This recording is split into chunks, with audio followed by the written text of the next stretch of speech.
Welcome to the Adventurous Minds podcast, examining fitness and wellness through the lens of outdoor sport and adventure. Welcome back to another episode of Adventurous Minds. It's your host, Timmy Summers, and today our guest is a man of many talents, Jeff Shapiro. As an all-around adventure athlete and outdoorsman, he's cultivated a wide range of skills over the years and spends much of his time in the air. He's a pilot, he's a skydiver, base jumper, wingsuiter, hang glider, paraglider, and shockingly, he's able to find some time to spend on land. He practices falconry with his bird Cyrus, he's a surfer, and he's an elite rock and alpine climber. And with a resume like that, it's easy to see why he's the captain of the KABU athlete team and a guest on the podcast today. But best of all, Jeff spreads inspiration, goodwill, and wisdom wherever he roams. A lifetime of adventure has given him a unique perspective, and I'm excited and feel very grateful to share this conversation with you guys, and hopefully you're able to take away some of his well-traveled wisdom with you. All right, so thanks, Jeff, for coming on. I'm pumped to talk with you. You seem to have your hands in like a little bit of everything. It's kind of hard to understand sometimes. Well, I mean, certainly not everything, but the things that I'm passionate about. It's funny. A lot of people ask like how it could be that I would be so interested in and passionately interested in a few different things, and really it kind of comes down to just presence. Like I feel like if I'm focused on doing exactly what I'm doing while I'm doing it, then I'm getting the most out of that thing. And I don't like to be bored. And there's a lot of things that I've been interested in my life. And, after 47 years, it's like, it's given me enough time to explore a few things that have been really fascinating to me. And that same mindset applies to time with my family too. You know, when I'm home, I try and be home 100%. Yeah. It's really interesting. 'Cause like you said about passion, I have a handful of things that I'm passionate about, but you seem to have, 5-10 things that you're really passionate about, and that you've also had like quite a lot of success in. If you think about those things, or I guess when I reflect on those things, they're all kind of related, and one has sort of led to a fascination in another, and sort of exploring that new art or sport or whatever you want to call it kind of comes from this idea that if you're a process oriented person as opposed to a goal oriented person, a lot of times having goals is good for sure, but that goal tends to be just a light that seems to illuminate a path. And when I start walking that path, oftentimes these opportunities present that I never knew existed until I started walking that path, right? And some of those opportunities are so good, it's hard not to explore them or want to sort of divert and check something out. And I think for me, one of the main rules that's been governing those choices has been, whatever is truly inspiring. Like my best life is always when I wake up motivated and it's not that I'm looking forward to something per se in the future, but just motivated to learn, to like learn something new and to experience something that I haven't yet.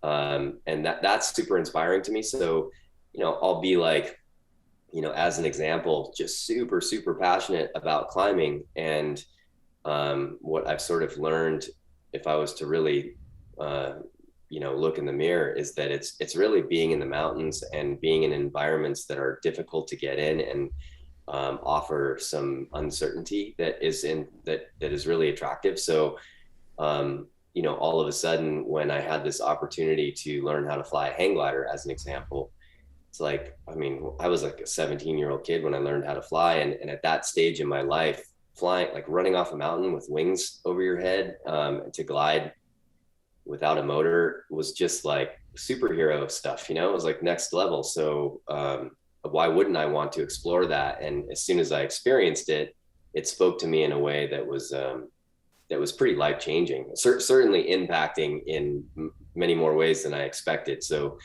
I kind of went neck deep in that. And then and yet that didn't diminish my love for climbing or for being in the mountains or interrupt the goals that I had in that sport. And what I learned was that training for one was definitely applicable for the other. And, that fascination for human flight through hang gliding extended into certainly into wingsuit base jumping and paragliding, and now flying bush planes, and even my interest and fascination with falconry as this sort of connection to nature, and to my interest in flight, and to this like reverence for birds. So I mean, there's a lot to talk about relative to that, but yeah, all of these different things, and even now, being super passionate about surfing and surfing as much as I can, it's still a connection to wilderness. The ocean is such a wild place, and being a bird and learning to trying to learn how to be a fish is kind of like it's like the ultimate beginner's mind, right? Like I'm in an environment that is completely different than what I've been focusing on for the last 30 years. So it's really special to evolve and to continue to learn. And as long as I'm present and focused on what I'm doing, then that interest in trying to learn and trying to improve and trying to be the best version of myself is kind of across the board. For sure. I want to take it back to kind of climbing and hang gliding for a second. So when growing up, were you climbing when you were a kid, or were your parents like, can you kind of describe what your childhood was like? Sure. Yeah. No, my parents were always pretty supportive of my brother and I doing the things that made us happy. I remember as a little kid, and certainly something I've tried to pass on to my daughter, it's this idea that whether you're a dishwasher or a doctor, you're successful if you're happy. That they instilled that. And my dad was he coached and was really pretty, I don't want to keep using the same word, but it's true. He was pretty passionate about cycling. And so as young kids, we did a lot of like we raced peewees on the velodrome, and we went out and trained with the local team that my dad coached. And we did these long bicycle rides, these tours where we'd camp in tents along the way. And a lot of the training that he did involved hiking in the mountains in Washington. So I was definitely introduced to being outside and camping, and the idea that fitness and working hard gave you much more than just, I mean, it included mental health more as much as physical health. Sure. Just because I saw how happy it made my dad, who was at that stage in his life was working as a means to an end. He didn't particularly love his job, but it enabled him to do the things that made him happy. And my mom was the same way. And she was also, she was extremely fit and really enjoyed being outside. And so for us, it was kind of maybe an example, or the way that they influenced that, but neither were climbers or flyers. My mom's pretty adventurous. My dad's scared of heights. It's funny. I see him on a 6-foot ladder, and it's kind of interesting to wonder how, whatever, that we're very different that way. But it was maybe when I was 10, probably 12, one of his friends that we used to ski and snowboard with told me some stories about him climbing El Cap in Yosemite as kind of a pioneer during that era, like the early 70s. And he gave me a few pieces of climbing equipment, including a rope that he made me promise that I wouldn't lead on, which I promptly did. And it was just like, I remember that being pretty interested and reading some climbing literature, some of the old treatises and books that it just made like exploration in the Himalayas super romantic. And as a kid that was sort of just jonesing on adventure, I remember feeling like this was something that none of my friends did. It required risk, like real risk. There was a lot to overcome because, like climbing high in the mountains and being in that environment that I hadn't been exposed to as a child felt pretty foreign to me, and it required overcoming quite a bit in terms of fear and doubt.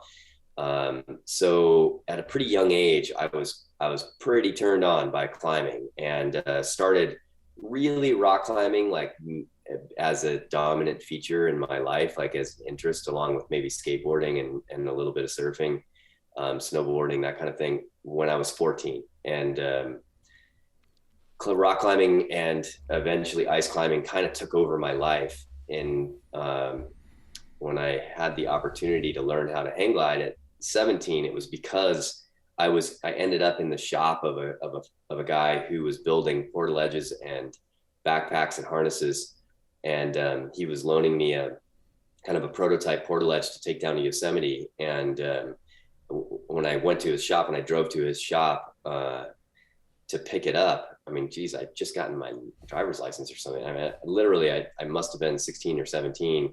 I saw pictures of him hang gliding in, on the walls of his shop, and it was just like this crazy pull towards wanting to learn how to do that. I just, again, for the same reasons of climbing, it was just like the most adventurous thing I could ever imagine being able to do.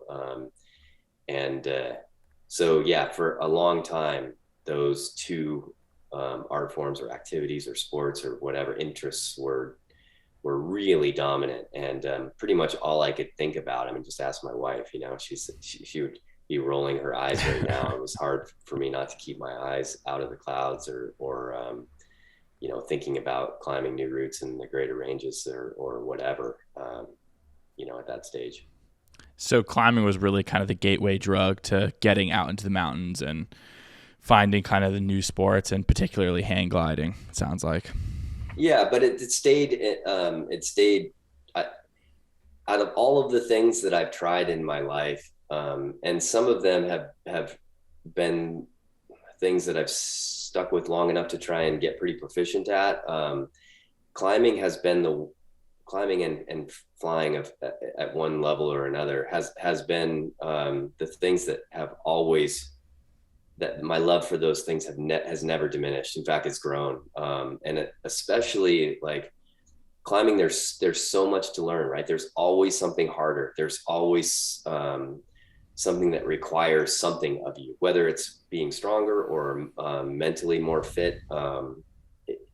The amount of personal growth that comes from suffering is undeniable. I mean, it's clearly, for me, it's the gateway to the largest spurts in my growth as a person. They come from suffering, and the times that have pushed me the hardest have been climbing. And so, there have been times in my life where I was really into rock climbing, times in my life I was really into ice climbing, into wall climbing, into mixed climbing. And as an adult or later in life, it became apparent that all of those years of devoting towards each discipline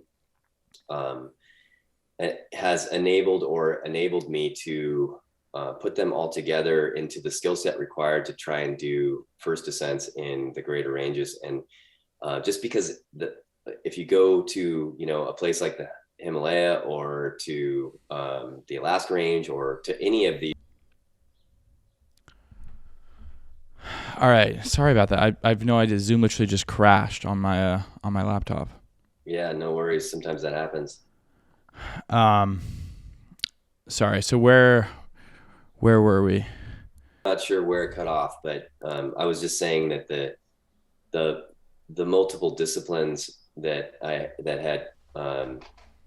had been really focused on over those younger years became super applicable and necessary earned lessons towards climbing these, new routes, finding these places that nobody had been before, and would end up pushing me to a point at which I couldn't answer a lot of the questions without having those previous experiences, and at the same time still offered questions that I didn't know if I was ready for or not, which again led towards this like pretty heavy level of personal growth. So climbing has always been that way for me, and and then there's a whole nother facet to it, right? It's not just the activity and the way it affects me. It's also just being in this environment that would be exactly as it is, whether I was there or not, feeling small and feeling insignificant and super vulnerable in an environment that, in other words, being a small part of something much bigger, as opposed to like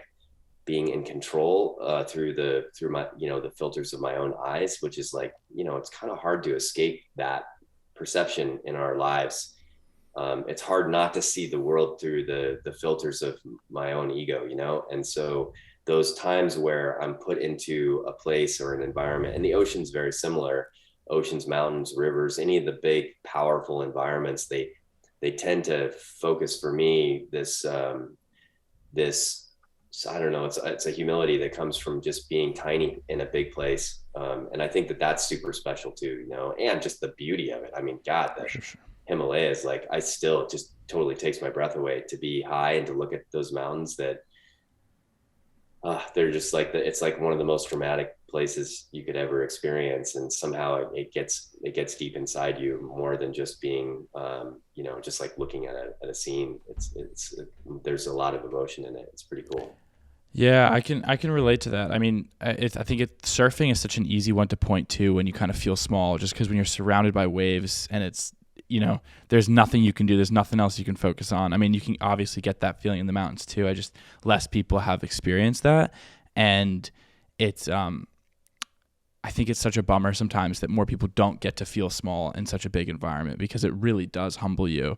And the difference though that I'm finding is really interesting to me. It's been like really an interesting sort of realization lately, is that climbing, a lot of times I'll be doing something that's like fairly, I'm trying to be as calm as I can during the act of climbing, and trying to be smooth and trying to be certainly thoughtful and all of the things that are required to be successful, especially when it's dangerous. But you're doing something that's kind of chaotic in a super quiet environment. It's not that often that you're like climbing during like a raging storm.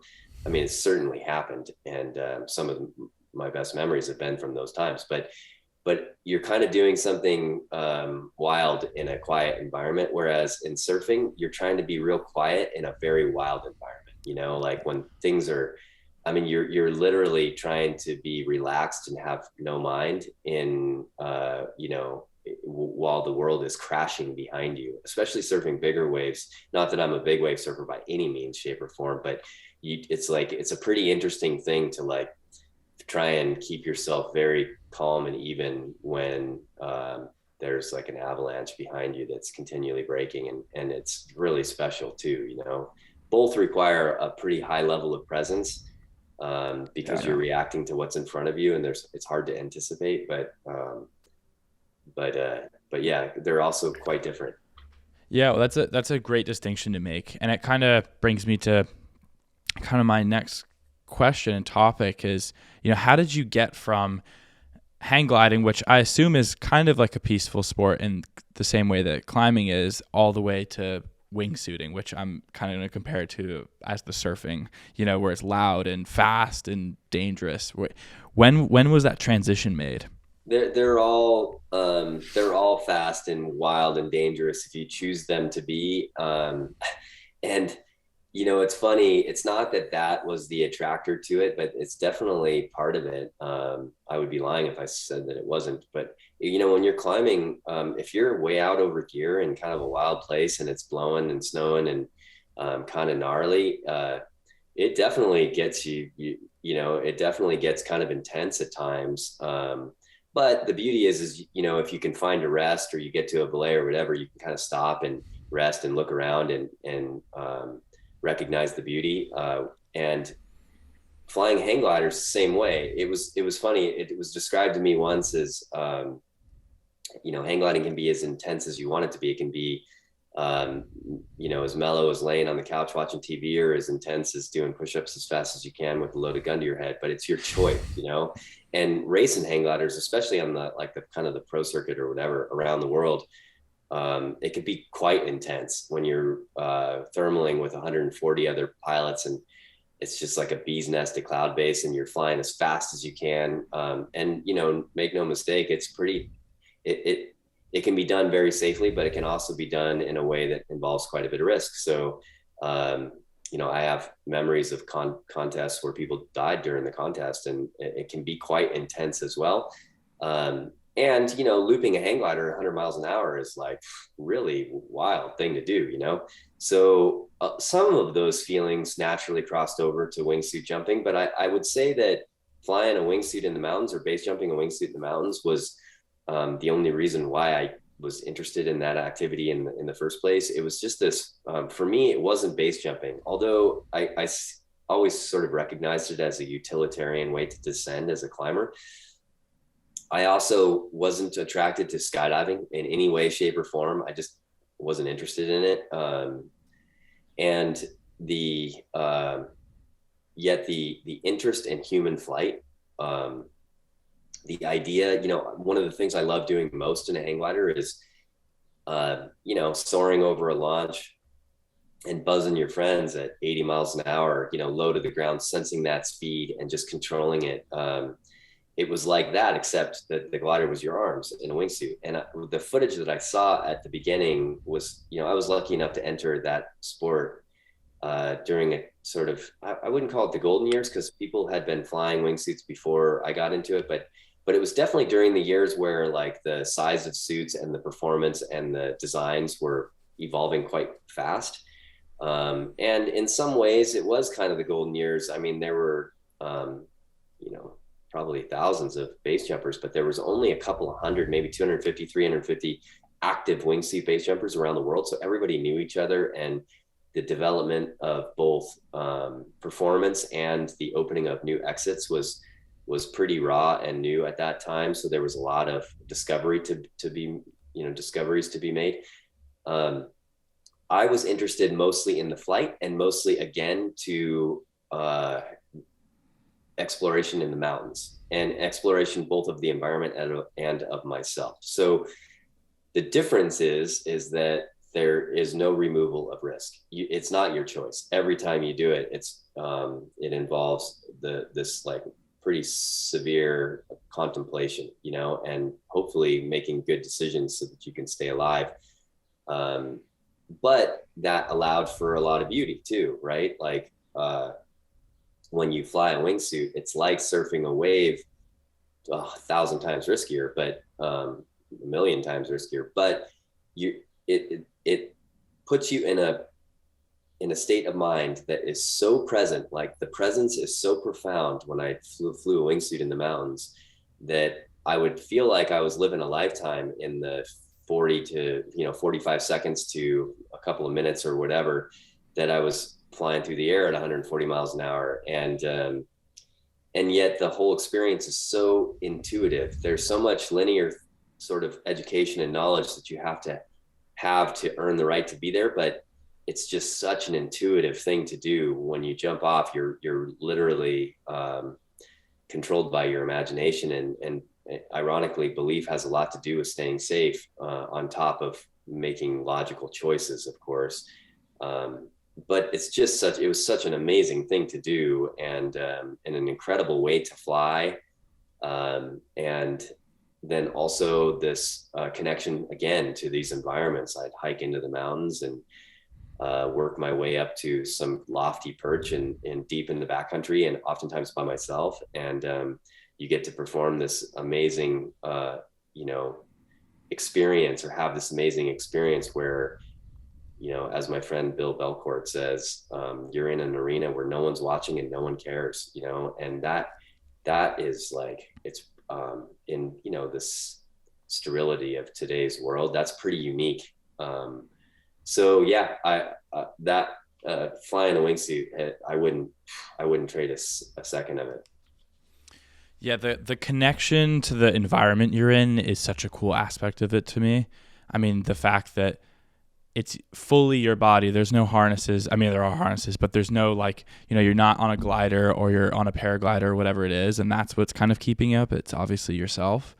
I've always been curious, when you're flying, how much, if you move, are you able to move your limbs pretty freely, or is the force kind of are you kind of stuck in place, or how much does moving your arm an inch change your trajectory when you're flying? Well, it's funny. I don't really think of it that way. The suit is very constricting in some ways. You can only, it's like, that's the thing, right? A lot of people, they think of the act of flying, but the particulars of it eludes most people, and for good reason, because it's hard to imagine. But, when you decide that you're going to jump off a cliff head first, the angle that you jump into is hypercritical in a wingsuit.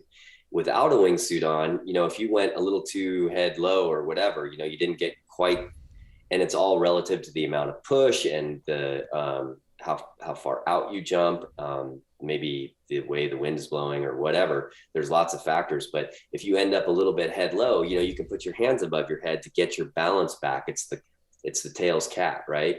And in a wingsuit, you're stuck. You can't go past a certain point because you're zipped into this suit. So it becomes far more critical to jump with perfect control of your body in those critical seconds before the wingsuit fills up. When I say it fills up, there are vents on the bottom of the wingsuit that, as you build airspeed because of gravity, when you jump, your speed builds, the air mass starts to flow through those vents and fills the suit up and pressurizes the suit. The shape is controlled by these internal fabric ribs, and you end up feeling like you're kind of wearing an air mattress a little bit. Well, so how much do you move to control the suit? It's not like moving a stick in an airplane or pushing rudders. It's, when I said intuitive, for me, it was getting used to the suit in the skydiving environment, and then eventually the base jumping environment, in a way that when your eyes moved to a particular place, your body moved in a way that would turn the suit similar to the way that we react in balance to getting pushed or moving in a direction because we need to, if something's coming at us or whatever. So it becomes reactionary, it becomes intuitive, it becomes like second nature, where it's hard to separate your brain from the action, or the thought from the action, in a way that seems to make sense to you when you're not doing the thing, right? Because it's just like, it's hard to describe. You can think about technique and you can think about it in a way that you can describe to someone else, but when you're doing it, to me, it was always just pure intuition. And learning a new suit or a new manufacturer that makes a suit in a different way and requires a different technique to fly it meant that I had to think about it first, and maybe even take the advice of friends who knew the suit. But in the end, I had to feel it, and I had to build the muscle memory so that I could do it automatically and without thinking about it. Does that make sense? For sure. Yeah, it could be dropping a shoulder. It could be controlling with your feet just little bits. When you point your toes, it tightens the suit. When you lift your arms, it tightens the suit. That all changes the performance. When you think about the airfoil affecting the flight characteristics of the suit, and you think about things like twist, sweep, and reflex, and all of the elements of a wing that affect its performance, all of that is dynamic in a wingsuit based on how you hold your body. So, you just have to learn the suit, and then it becomes as intuitive as, hopefully, as walking to the bathroom in the morning, if you're base jumping, because if it's not that, then you probably shouldn't be doing it. Definitely. That makes a lot of sense. Did you ever have any moments where, any scary moments when you're in a wingsuit and that kind of made, when you landed, you're kind of like, maybe I need to take a step back from this, or have you kind of, smooth sailed? Yeah, no. And I think anybody who's jumped a wingsuit a lot would be lying if they said that they hadn't had experiences like that.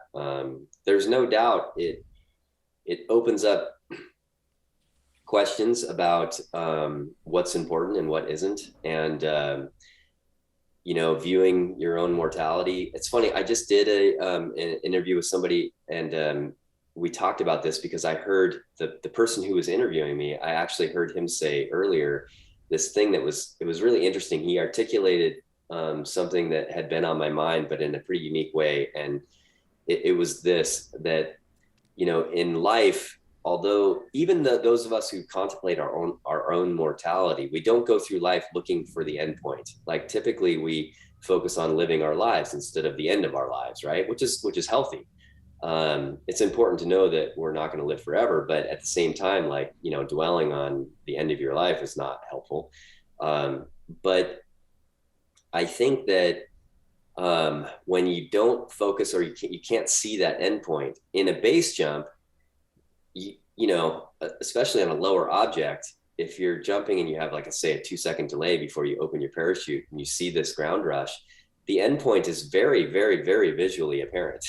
You know, you can see the end of your life, and once you decided to jump, not to be overly dramatic about it, but you're going to die unless you save your own life. I mean, that's like the essence of the activity, right?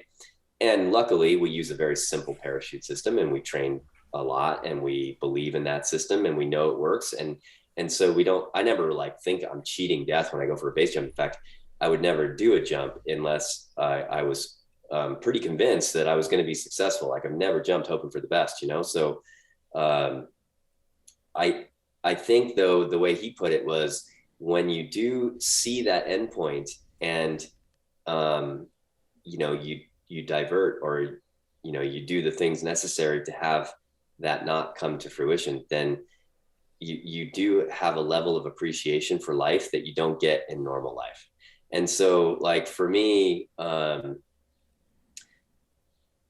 those moments sometimes were life affirming more than they were scary, you know?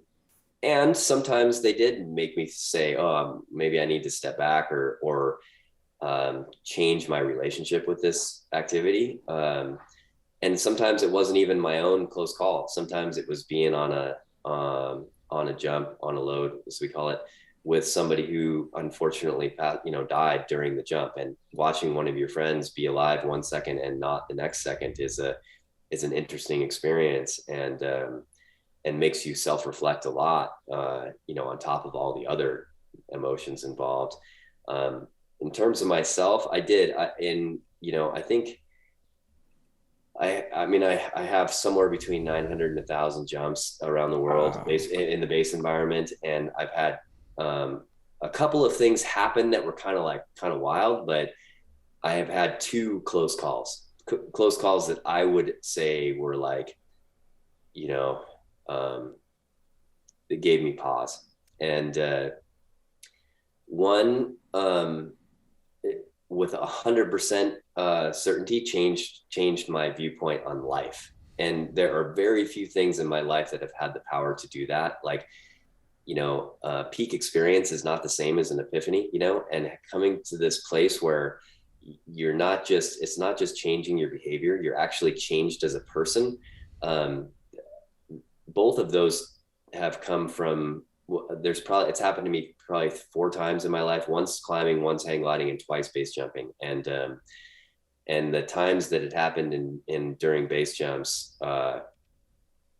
it's an interesting experience to be sitting at a table with your family and to truly, like, you know, it's one thing to say it, but to truly look around and be grateful that you're still able to experience being alive. Or like sitting on the deck and feeling the temperature of the air on your skin, and seeing the rain and smelling flowers, and like I'm talking weeks after the event, like still having that feeling of being like, man, I am so grateful to still be able to experience not just now, but all I'm able to experience coming, you know, like the future. That is, man, it really did for me. It really did change the way I look at my life. And again, what's totally trivial, like what is not important that used to be important, you know? And my reasons for doing things changed a lot after those times. So, you know, again, maybe it's a Stoic sort of point of view or whatever, but it's kind of the basis of Stoicism. But I can't really see too much as being bad these days. You know, even the worst things, they're a polar opposite to the best things, in a way that I wouldn't have the perspective necessary to appreciate those best things unless I had experienced those worst things. So looked at from the right angle, it's all about growth and understanding and perspective and empathy and in the end, love, like loving life and loving the people that are important to you, and loving the opportunity to experience as much as you can and give the best of yourself to the to the world if you can. And obviously, I'm not successful at that as often as I'd like, but it's interesting. I never even paid attention to that stuff before. I didn't even think about it. Yeah, it's amazing. It's amazing to me the level of like introspection and kind of self-awareness that you have, and it feels like it's almost a like a vital part of participating in these high-risk activities is being able to do them and then look back on them or in the moment and understand like Well, ironically, one comes from the other, right? Like I've said this before in other interviews, and it might be a little bit repetitive, but it's just so true. It's so true. God, in my 20s, like really, I would like ego, ambition, being just a punk kid was like wanting to be the best, wanting to be better than other people, like whatever. Those were the things that drove me to do the things that I wanted to do and to try and do them well. I would be a liar if I said that wasn't true. And yet now those reasons couldn't be further from the truth for me. Like I don't, comparison is like comparing myself to others is like such a fruitless thing. It's like, it adds to suffering through inner dialogue that makes the things that I love to do not that fun, comparison. So also ego, the part of your ego that keeps you alive is healthy, but being connected to personal identity through being good at something is not healthy, and ambitions, yeah, it's good to be ambitious, I guess, in certain ways, as long as it's healthy,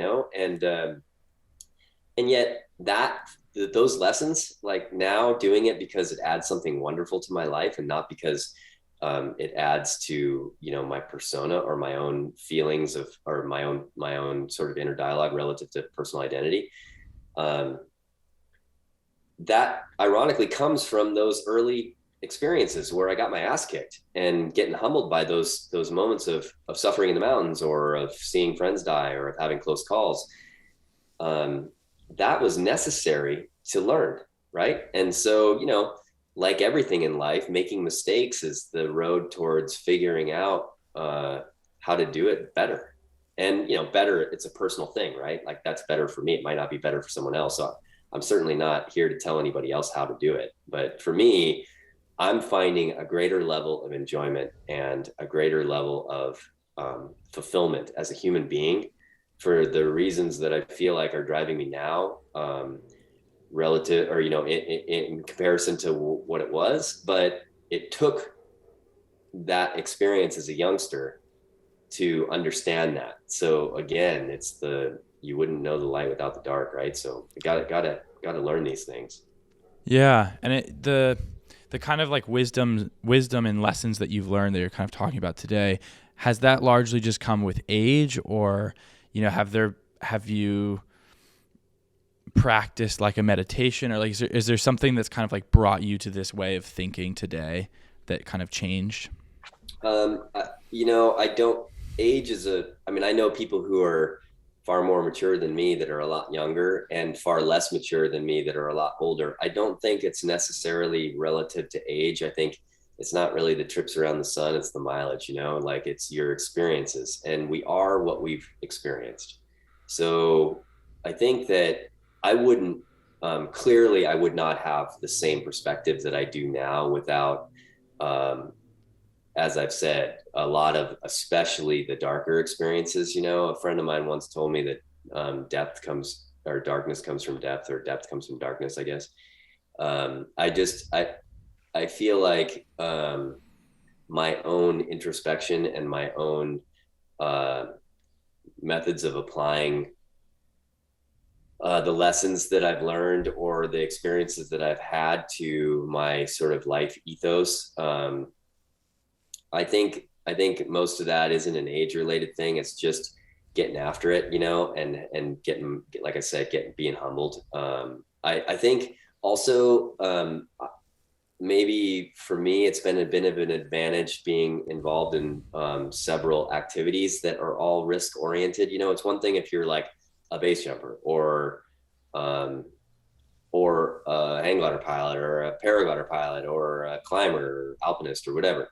But when you're involved in all of those things at a fairly, high level, and I don't mean high level like relative to skill, just in as a sort of dominant in your life. Like I've certainly focused pretty heavily on, I wouldn't say I've dabbled in any of those things, that's what I do for a living, and been really fortunate to have that be the truth. But they're also, every one of those activities have been things that I've done like a pretty hot burning fire, and being involved at that level in each of those activities, the communities are both unique, eccentric, eclectic, and full of characters and misfits that have a lot of perspectives that they've been, that have been generously shared with me. So I get a little bit of that.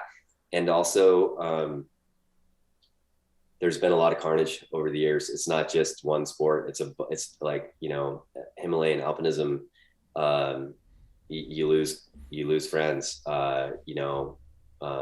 racing hang gliders and doing adventure paragliding expeditions, being an instructor or whatever, you lose people. And base jumping, like, God, during the years, like between 2013 and 2000, well, really 19, but 16, and it continues today, but those years were staggering, so a lot of perspective built into experiences from a lot of different angles. So, I don't know if I'd call it wisdom, but certainly my own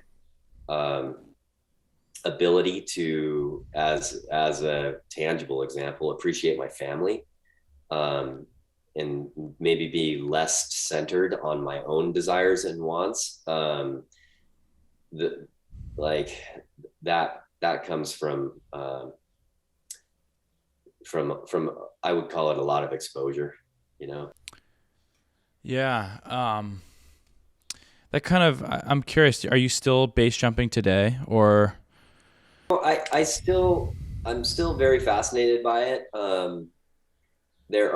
I still have some desires to go and jump some objects, and I'm honestly, I'm not sure where I'm at with it in certain ways. I always like the idea that someone would quit doing something is it's a little bit foreign because we go through different stages in life, right? And I'm not really comfortable saying that I've stopped, but at the same time, I haven't flown a wingsuit in a long time, and it was because I wasn't getting the same level or value of not just enjoyment, but just experience from it anymore.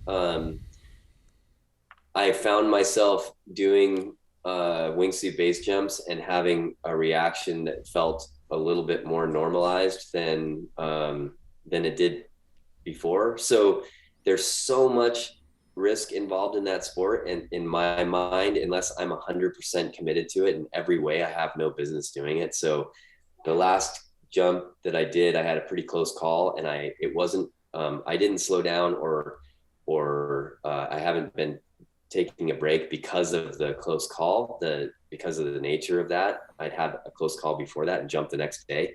It was that after the close call, what I recognized pretty starkly actually was that I wasn't there so much for me. I was there for a friend, and at the end of a jump, because I had done a few jumps previous to that jump during that day, where, like before I would land and I would just be like, oh, that was the most amazing thing I've ever done in my life. Like, let's go do it again. And I found myself landing and being like, yeah, that was cool. You want to go get some lunch? It just wasn't like, admittedly on a trip to Europe when I was jumping super hard, jump 60 on the trip was not the same as jump 1. But I was finding myself feeling fairly blasé at the exit, not super scared anymore. Flying the wingsuit on a line and opening a parachute and landing and being like, yeah, that was a cool jump. And to me, that's just not enough for that much risk. Because, you know, in aviation or other activities, they're like, it's usually a string of events that happens to have an accident be like life ending. And if you know, break it down, you can kind of like make some different decisions, or even slow down and make some changes and have the accident not occur. And in a base jump, man, it's the link in that chain is one link. And if you make a decision, sometimes you're dead already, and you just don't even know it. And it's just such a high consequence activity. I like that about it. It's a really special part of that experience because it requires such a high level of focus and commitment. And it's super interesting and fascinating and rare and beautiful. I really love that about it, but I felt myself less committed to it. And if I'm not 100% committed, then I needed to take a step back, which I have lately. Yeah, that makes a lot of sense. And, you know, I know this plays a factor for some people, but having, you know, you have a daughter, did that, when you had a child, did that change your perspective, or, you know, is it really kind of like business as normal? It changed my perspective, certainly, but not in a way that most people would expect it to. I always say I didn't want to die before I had a kid. You know, I want to be there for my daughter, and I want to be there for my partner, and for my parents, and for my brother, and for my friends. But at the same time, I can't not be me, right? I got to live my life. And Right. What I've recognized is, you know, a lot of people who don't understand, they think that base jumping or any high risk activity is super selfish. And in a lot of ways, there's a difference between self-serving and selfish. And I think that in a lot of ways, it's not that it certainly served me, but in a way that I felt like allowed me to fulfill, like, I only have so much life. Like, I'm born, I'm going to die. And in that time period, to live with regrets, to not experience the things that I want to experience because of fear is unacceptable. And because of that, because I feel that way, and because my family has been supportive enough to stand behind and be okay with me exploring some of those things that drive me as a human being. I feel like a much happier person. Not that happiness isn't a choice, it is. And I can, you know, you could have those same emotional responses with a quiet mind. It's just much harder, right? But I still think that like I said, I wouldn't trade a second of the things that I've experienced, because it did really shape my perspective on life. And because of that, I feel like I'm a better father. I have an incredibly tight relationship with my daughter. We're super close. She tells me everything. I tell her everything. And, you know, she just turned 18, and I'm so grateful to have that type of relationship with her. And my partner, my wife and I, we've been married for almost 27 years, and our relationship is better today than it's ever been. All of those things, I think, come from being able to share the best of ourselves with each other. And that comes from not only my experiences, but also you know, Kara and Naya experiencing life through my experiences as well as their own, right? So, you know, having Naya like feel like her dad had a pretty close call, changed her, right? And it changed her in a way that makes her maybe appreciate the people that she's close to in a little different way. And so, you know, everything's a gift. Like I feel like if I think of life that way, that everything is a gift, my life's going to be richer, because I am focused on what I have and not what I don't have, you know? And I think that takes the selfish out of it. I think that it means that that my family life is actually better because of those things. It is hard. I will, on the flip side of that, man, making calls to spouses, or you know, being the one to pass on the information that someone has passed away during a trip, seeing how someone's death, like base jumping or flying or whatever, when someone dies, it's like, it's such a falsity to say, oh, it only affects me if I die, you know, bullshit. It affects everybody who cares about me, and the decisions we make have an impact on so much more than just ourselves. So I always took that into consideration in my decisions, but it's not a simple question, and there's never a simple answer. It's like life, it's not black and white, it's all gray. And so, having a family has definitely affected my decisions with 100% certainty. But, having a kid didn't make me want to stop being who I am and exploring the opportunities in life that I have and that I don't want to take for granted, because God, all the people in the world that don't have an opportunity like I have, like, man, people who live in communities and countries where recreation isn't even a word, like, man, to not take the opportunities to experience the beauty that life has to offer in the ways that I've had those opportunities would be like slapping those people in the face. And I can't apologize for it. And at the same time, I can't deny that I'm interested, that I have passion for those things, and that I found a lot of joy doing them. Yeah, no, that makes a lot of sense. And I think that's so cool. It's a beautiful outlook on life.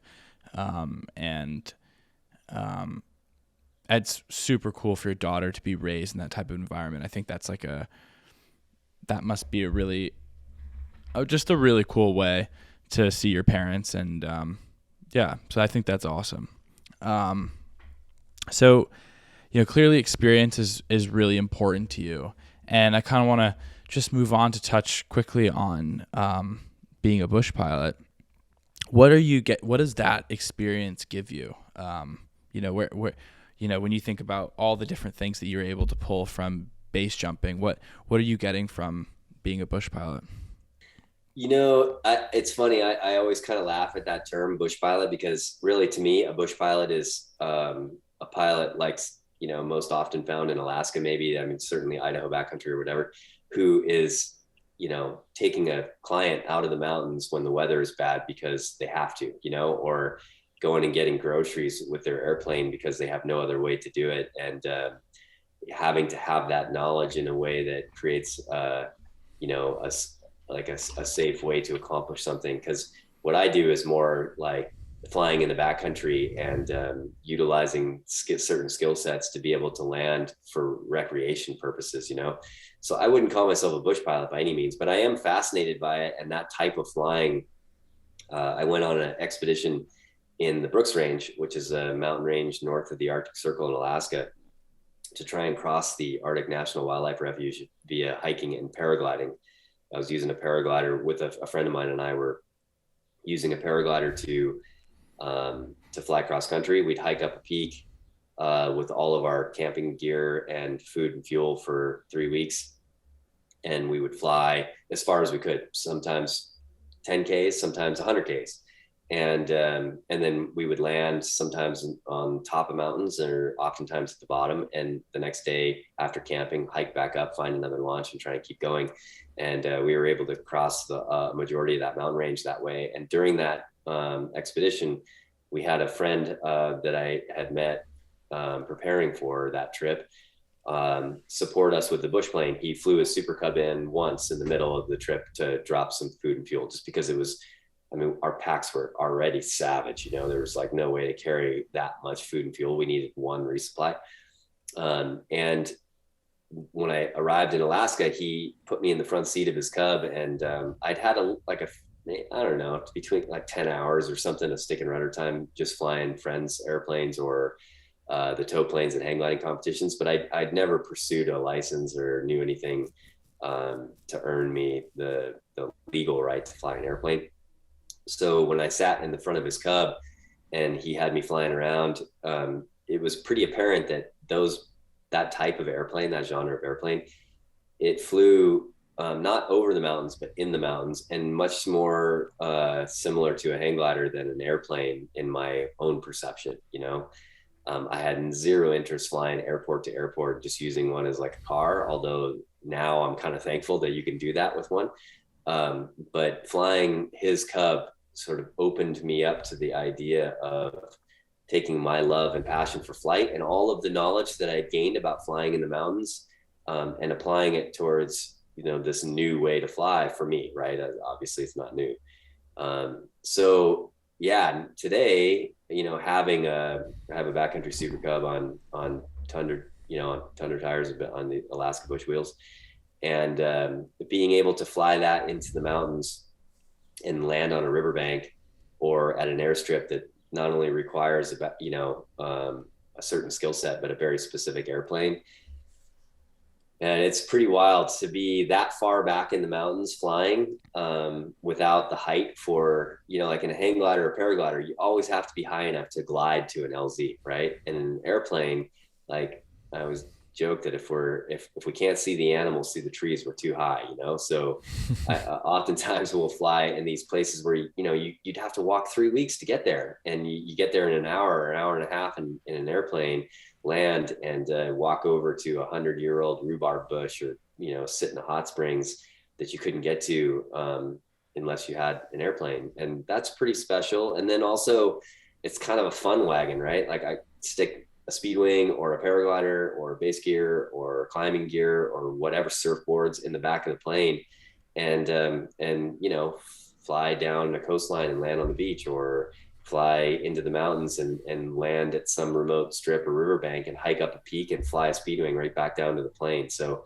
it's pretty incredible opportunity for adventure, and just so grateful that through a series of super, super, super unlikely events, I somehow, some way ended up learning how to fly an airplane and now having a plane to fly, which is like, I mean, if you would have asked me 10 years ago if that was going to be a reality, I would have laughed in your face, but yeah, it's pretty cool. It's really special. That's so cool. Yeah, I've watched all the Super Cup videos and a handful of others on YouTube that I found, and it's something I'm dying to do. I would love to get in one and fly around. I mean, just flying right above the treetops like that just looks like such a cool experience. Yeah, it looks super cool. Yeah, it's neat too because the plane is so small. Like, the front seat, It's not small, it's a big plane, but the front seat it's a single center line front seat, and I can put 2 people in the back, although typically I only fly with one.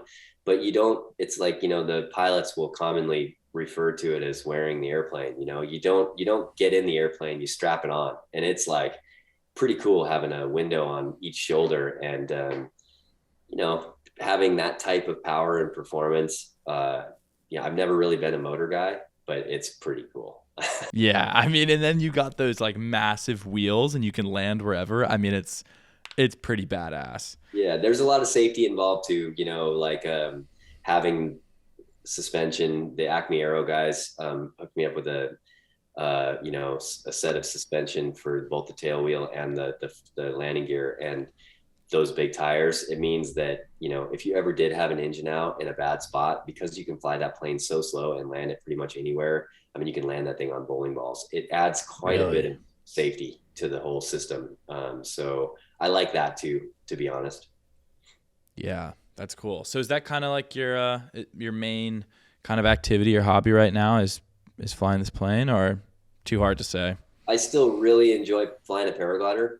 There's a lot of interesting adventures to have in a paraglider. Hiking and crossing mountain ranges by foot and paraglider over several weeks is like, that still really fascinates me, because like alpinism, it requires a pretty broad spectrum of skill set to be able to accomplish. Sure. You're paying attention to weather and making decisions that are, it's a bit of a chess game. And then you're also experiencing just raw wilderness and seeing places that you would never be able to get to unless you were on that vehicle. And, when you're in the air, you're sort of seeing it broad spectrum and seeing such a massive vista. And then when you're on your feet, it's like super intimate, you're like on the ground, visceral connection to the place, fingers in the dirt, So I still have, like, there's a line in Mongolia I still want to fly. There's another line in Alaska I still want to fly. There's some integration of some other sports, like flying with a pack raft or doing some climbing with paraglider, being able to like fly in and climb something and then fly back out. Like that kind of stuff's super fascinating to me. In terms of dominant sports in my life, I mean, I don't fly hang glider so much anymore. I still love to climb, but at this stage, it's either like going to do an El Cap route or maybe trying a new route in the big mountains. I want to, like, if it's a trip that really inspires me, then I'm all in. I still love climbing at its core and at my core, but the thing that I'm loving doing the most these days is surfing. I surf it every day if I can. If the waves are good, I'm surfing. And just it's such a difficult thing to try and get better and to learn how to surf, especially when you remove all of the things that affected me as a kid, like the being self-conscious, being social about it, like having identity involved in relative to my skill, and just all this noise, this like internal dialogue that at one time meant a lot to me and now means nothing to me. Just being out there in the ocean and seeing some porpoises swim by, or a whale, and then having a big set roll in and getting, when I get a really nice wave and I'm like pumping speed down the line and make some good turns, and kick off at the end of a long ride,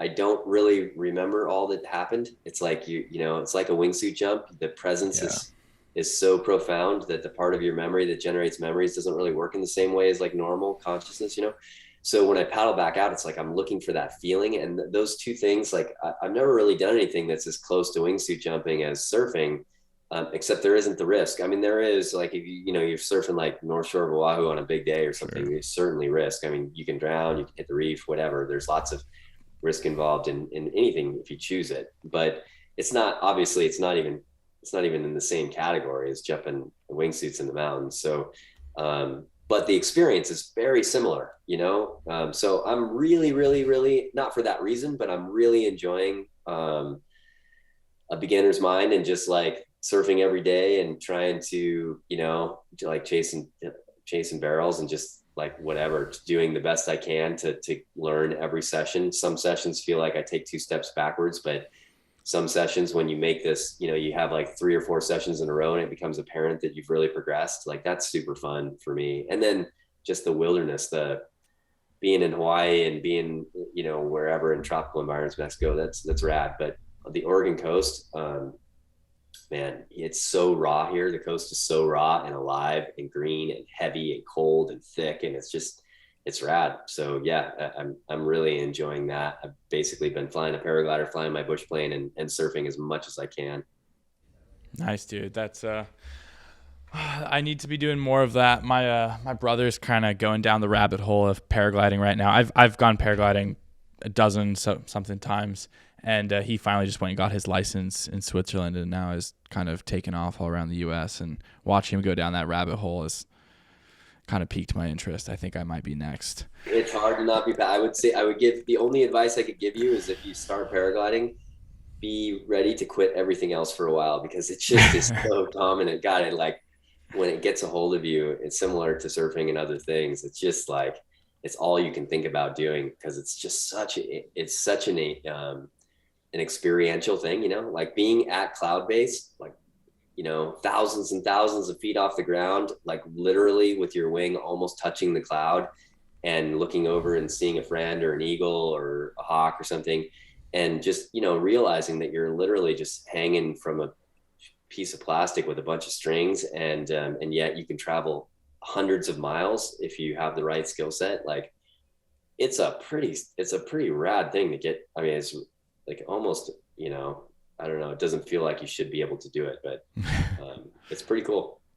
Yeah, I think that's next on my list. Well, I think we're near the hour mark. I think it's probably a good place to wrap it up. Do you have any kind of final words for the listeners? No, I mean, yeah, do what calls to you, like, don't, I mean, not that I would stand on a box and tell anybody how to do it, but like the things that call to you the loudest, the things that inspire you most, the things that keep you motivated each and every day, those are the things you should be doing. And it sounds super complex to say, like, I don't like my job, or I don't know how to get into this thing, or I don't, know how to do this or do that. But it's actually not complex. It's very simple. You just do it and accept that there's a starting point, and that it's about the process and not the goal. So just put one foot in front of the other and, you know, make those things that call to you the loudest happen, and you'll be a better person for it in the end. And if I could give any advice to anybody, that would be it, I guess. But yeah. Thanks so much for having me. It was a fun conversation to have. I appreciate your time. Yeah, thank you. I really appreciate it too. Thanks for listening to this episode of Adventurous Minds. I hope you enjoyed it, and if you want to stay up to date with the latest releases, you can scan the QR code or find us on Instagram at Adventurous Minds Pod. See you out there.